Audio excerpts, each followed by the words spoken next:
Lapar lah gua habis MKKI ini. Makan yuk. Boleh, tapi di mana ya? Sedap tuh. Ada tuh nama tempatnya Kopi Tiam. Bagus juga tuh tempatnya. Di situ kan non halal, dia kan jual B2. Lah, tapi kan di spanduknya ada logo halal. Kok dia jual B2? Betul, dia ada menu B2.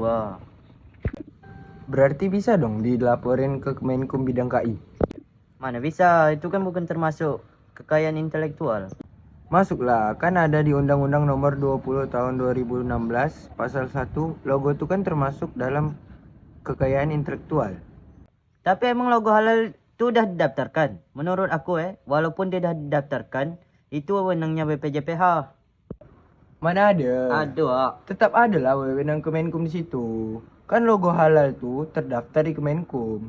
Jadi Kemenkum tuh melindungi hak kekayaan intelektual dari logo halal tuh.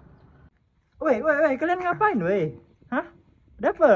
Nia, Albi Degilna, dicakap logo halal tuh udah terdaftar ke Kemenkum. Seboleh-boleh dicakap bukan wewenang Kemenkum. betul kan? Bukan wewenang Kemenkum, tapi wewenang BPJPH, karena dia yang mengeluarkan logo halal. Oh, jadi kalian debatkan itu. Nah, daripada kalian debatkan itu, bising di sini, mending kita langsung ke ahlinya. Yuk, ikut aku. Untuk menjawab keresahan kita pada kemarin tentang hak kekayaan intelektual, yuk kita langsung tanya ke ahlinya. Nah, sekarang kita udah ada bersama Bapak Nurmansyah, yaitu seorang analisis bidang KI. Yuk kita langsung wawancara beliau.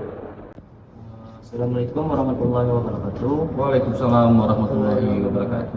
Baik, di sini kami bersama Pak Nurmansyah.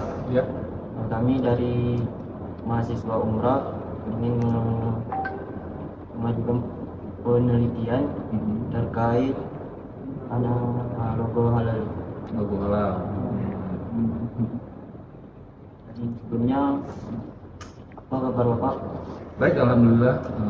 Saya ucapin terima kasih rekan-rekan dari mahasiswa Umrah ya, program studi ilmu hukum ya.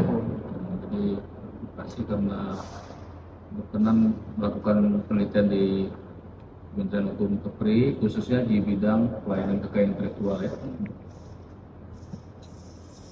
Dan kira-kira apa yang bisa saya bantu? Jadi kami tuh pengen berdiskusi nih Pak dengan Ya. Bapak. Mungkin pertanyaan pertama yang mau disampaikan oleh teman saya. Boleh. Jadi pertanyaan yang pertama, bagaimana cara mendaftarkan suatu logo agar logo itu bisa dilindungi? Logo ya, logo itu berarti kan logo merek ya, merek. Jadi pendaftaran merek berupa logo ya itu memang dilakukan di Direktorat Jenderal Kekayaan Intelektual ya. Dalam hal ini kantor wilayah Kementerian Hukum merupakan perpanjangan tangan dari Direktorat Jenderal Kekayaan Intelektual, di mana salah satu perannya itu membantu masyarakat untuk mendaftarkan logo atau merek usahanya ya.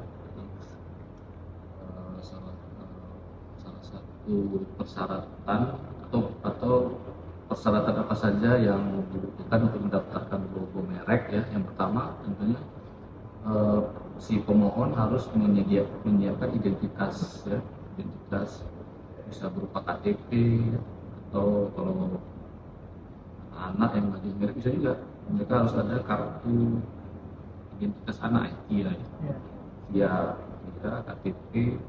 Orang asing juga bisa, orang asing itu harus punya identitas kalau nggak salah, kartu tinggal sementara.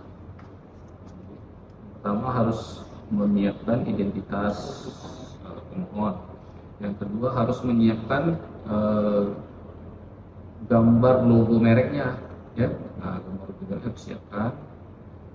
Kemudian harus menyiapkan kalau seandainya badan usaha itu harus menyiapkan akte pendirian usaha. Kemudian harus buat surat pernyataan pendaftaran merek itu disiapkan. Nanti berdasarkan berkas-berkas tersebut kita akan melakukan pendaftaran secara online Nah, jadi pendaftarannya bisa secara online, bisa dilakukan di mana saja. Nah, nanti kita input pendaftarannya, alamatnya itu di merek.dgip.co.id. Bisa secara mandiri atau bisa juga kalau seandainya belum tahu bisa datang ke Kanwil, nanti dari kantor wilayah kemudian hukum akan memandu ya, untuk proses pendaftaran. Ya, kira-kira itu. Baik, tadi kan kita bicara tentang pendaftaran logo, Pak. Iya. Nah, kira-kira logo yang sudah kita daftarkan itu kayak merek suatu produk lah, boleh nggak kira-kira merek ini kita sebarkan atau kita berikan ke orang Lain agar orang itu bisa pakai? bisa pakai. Ya, kira-kira gimana? Ya, kalau berarti kan kita sudah punya logo merek yang sudah terdaftar ya, sudah terdaftar dan sudah memiliki sertifikat kepemilikannya ya. Sepanjang ada izin dari yang punya merek itu boleh. Jadi misalnya saya punya merek ABC, ada teman saya mau menggunakan merek ABC tersebut, sepanjang saya mengizinkan, itu mereka boleh memakainya. Tentunya biasanya ada perjanjian lah, ya, ada perjanjian lisensi namanya. Nah, itu biasanya di perjanjian itu nanti disebutkan ada kayak semacam pembayaran royalti. Jadi nanti saya selaku si pemilik merek bisa mendapatkan royalti dari merek atau logo saya yang digunakan oleh orang lain, asal harus izin dari saya selaku pemilik merek, itu boleh. Nah, seperti itu. Ya, apakah logo halal sudah terdaftar di Kemenkum sebagai sebuah logo yang dilindungi? Ya, baik, pertanyaan bagus nih kan, menarik sekali. Jadi memang setelah saya cek, jadi kita bisa ngecek nih, kalian juga nanti bisa ngecek bagaimana cara mengecek sebuah logo itu apakah dia sudah terdaftar di Direktorat Jenderal Kekayaan Intelektual dan sudah memiliki sertifikat. Itu bisa dicek nanti di Pangkalan Data Kekayaan Intelektual ya. Pangkalan Data Kekayaan Intelektual itu websitenya ada tuh URL-nya, alamatnya di pdki Indonesia.dgip.go.id ya, tadi kalian bisa cek di sana. Nah, kebetulan yang logo halal ini saya cek yang logo baru ini, saya cek itu memang sudah daftarkannya itu di tahun 2022 ya, pelindungannya selama 10 tahun. Dari tahun 2022 didaftarkan selama 10 tahun sampai 2032. Nah, 32. Jadi sudah didaftarkan. Yang mendaftarkan ini langsung dari Badan Penyelenggara Jaminan Produk Halal ya, BPJPH. Ini mungkin dari Kementerian Agama ini ya, sepertinya. Jadi mereka sudah mendaftarkan logo ini di Direktorat Jenderal Kekayaan Intelektual. Jadi kemarin tuh ada diskusi kami juga, Pak. Ya. Ada suatu kasus yang diamankan, kasusnya ini di 2023. Ya. Nah, di situ Satpol PP mengamankan sebuah kafe, sebuah kafe yang dia tuh menjual produk non halal, tapi dia memakai logo di spanduknya itu, spanduknya itu memakai logo halal gitu. Kira-kira itu bisa didelikkan sebagai pelanggaran hak kekayaan intelektual atau enggak? Menurut Bapak itu gimana? Iya, penggunaan logo halal ini kan sebenarnya ini kan yang mendaftarkan ini kan badan ini tadi ya, yang memiliki hak ya, yang memiliki hak dari sertifikat atau logo halal ini adalah Badan Penyelenggara Jaminan Produk Halal ya. Jadi mereka lah yang memiliki kewenangan lah siapa saja yang bisa menggunakan logo halal ini. Biasanya pelaku usaha yang sudah memiliki sertifikat halal biasanya, yang sudah mengurus dan yang sudah mengurus sertifikasi halal itu biasanya boleh menggunakan logo halal ini. Nah, bagi pelaku usaha yang mungkin belum memiliki sertifikat halal Nah, itu sebenarnya kan nggak boleh mereka menggunakan ini, ya.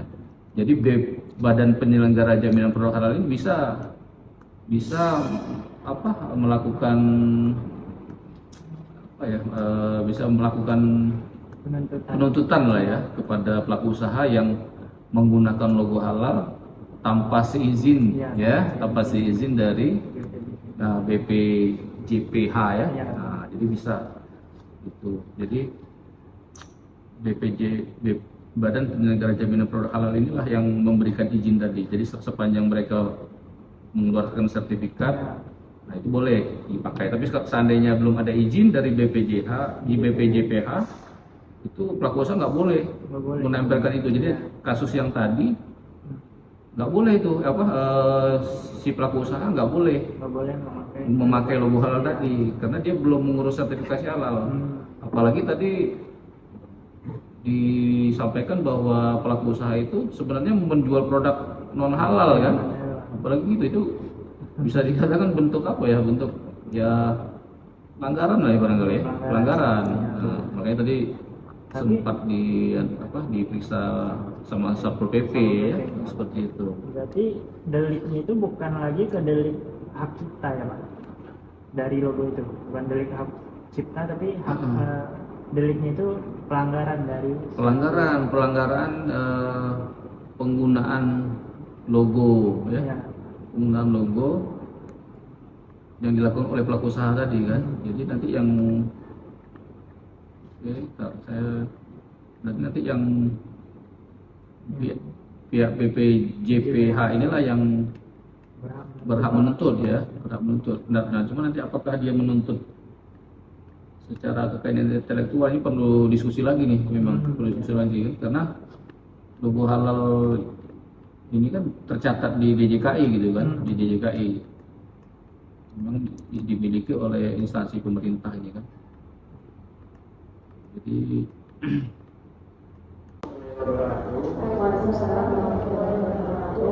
Ibu, perkenalkan saya Dian Dinanta, Kawasan Awi, itu Batik. Nah, kami ini dari UNGAH jurusan Hukum dari Fakultas Fisik. Nah, tujuan kami ini kesini untuk mewawancara Ibu. Mungkin dari Ibunya sendiri mau memperkenalkan diri dulu. Berarti sebelumnya terima kasih karena studium kalian di sini. Perkenalkan, kami dari Jaminan Produk Halal wilayah Pulau Riau. Saya Wanda yang ditempatkan di Kanwil Provinsi Pulau Riau. Bersama rekan saya ada Eka dari Kementerian Pendidikan dan kami ini dari Angkatan Pendidikan. Selain kami bertiga juga ada 2 pengawas lagi yang ditempatkan di Kementerian Batam dan Kementerian Pendidikan. Sebelumnya kenapa kami ditempatkan di Kementerian? Karena sebelum pindah ke BPJPH atau Badan Penyelenggara Jaminan Produk Halal, kami itu bagian dari Kementerian Halal ini. Tapi per awal kami kemarin, setelah sebelumnya di 2024 dibentuk BPJPH Badan Halal, kami per awal 2020 ditarik jadi pegawai BPJPH. Jadi sekarang masih di sini kami. Ini langsung aja ya, kita mau menanyakan tentang sertifikasi halal. Nah, di sertifikat halal itu kan dia itu mengandung logo halal. Nah, kira-kira yang mengeluarkan logo halal ini siapa ya? Dari BPJPH atau Kementerian itu sendiri? Jadi seperti yang sudah disinggung sedikit tadi ya di awal, memang sebelum BPJPH itu MUI berwenang atas penerbitan logo tersebut. Jadi di beberapa kemasan itu masih bisa kita lihat yang masih memakai logo MUI.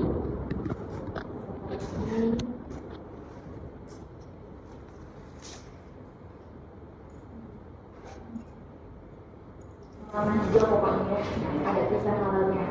Itu memang sempat berlaku di Indonesia, tapi kemudian pada 2024 itu BPJPH yang sebelumnya bagian dari Kemenak sudah memisahkan diri menjadi lembaga non kementerian. Badan sendiri yang bertanggung jawabnya sudah langsung ke presiden, bukan lagi ke Kemenak Kementerian Agama. Dan pada 2024 itu sudah diterbitkannya di bawah BPJPH atau Badan Penyelenggara Jaminan Produk Halal. Jadi logo dan label halal yang kalau kita lihat lebih merincinya itu sudah diterbitkannya di bawah BPJPH dan berubah jadi seperti ini yang umum. Sebelumnya yang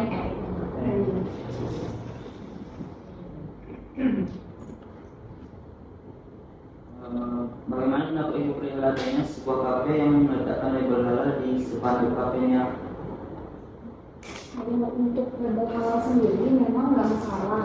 Label halal yang tadi ini ya, yang warna ungu itu memang dia nggak masalah kalau misalnya diletakkan di spanduk dan memang harus wajib, asalkan dia ada komponen penting, ada logo halalnya, tulisan halal Indonesia sama nomor ID-nya. Nah, nomor ID-nya itu menandakan bahwa pelaku usaha tersebut memang sudah resmi untuk mendaftarkan sertifikat halal dan sertifikat halalnya itu sudah keluar.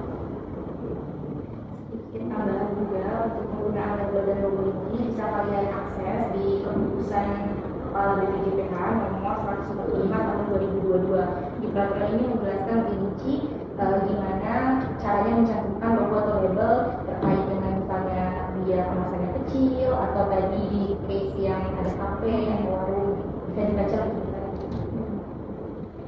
Ini awalnya bercermin dari sebuah kasus tuh. Jadi ada di Tanjung Pinang itu sebuah kafe, dia itu menggunakan spanduk dan yang berlogokan ada logo halalnya. Nah, kami nggak tahu tuh apakah dia terdaftar atau tidak, tapi dia menggunakan logo dan ternyata di dapur belakangnya itu ada menjual produk non halal. Ini berdasarkan case nyata atau dari kata siapa gitu? Berdasarkan case nyata, cuma waktu itu beritanya di situ, cuma kan waktu itu cuma ada penertiban dari Satpol PP doang, nggak ada yang nyata. Kalau bisa diinformasikan nggak pelaku usahanya apa, terus lokasinya di mana, seperti itu. Terus habis itu logo halalnya seperti apa sih yang dicantumkan gitu. Terus habis itu ada nggak buktinya memang pelaku usaha itu memang memproduksi bahan yang non halal di itunya, di dapurnya. Kalau memang itu kasus nyata ya. Mungkin sedikit info ya, ini kan yang benar dari BPJPH itu namanya label halal. Jadi label itu yang pertama ada logo halalnya yang di atas tulisan halal ini dan di halal Indonesia, kemudian adanya ID halal. Nah, inilah yang mencirikan setiap produk itu berbeda. Jadi kalau misalnya yang dijelaskan tadi memang kasusnya seperti ini, itu kita bisa trackingnya dari si ID-nya ini. Caranya gimana?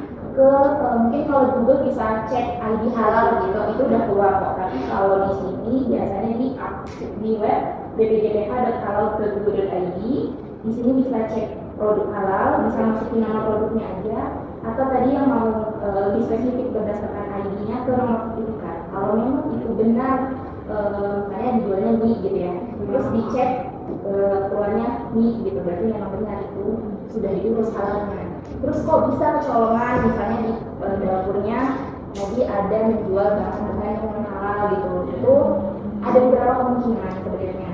Tapi kami sebenarnya dari BPJPH itu sudah mencoba memastikan ketelusuran bahan sampai ke prosesnya itu sudah memenuhi sertifikat ketentuan jaminan produk halal, sistem jaminan produk halal, dengan cara pada saat pengajuan proses sertifikasi halal biasanya ada proses verifikasi ke lokasi usaha, khususnya dapur gitu. Jadi dilihat di sana mulai dari kebersihannya, ketercampuran dengan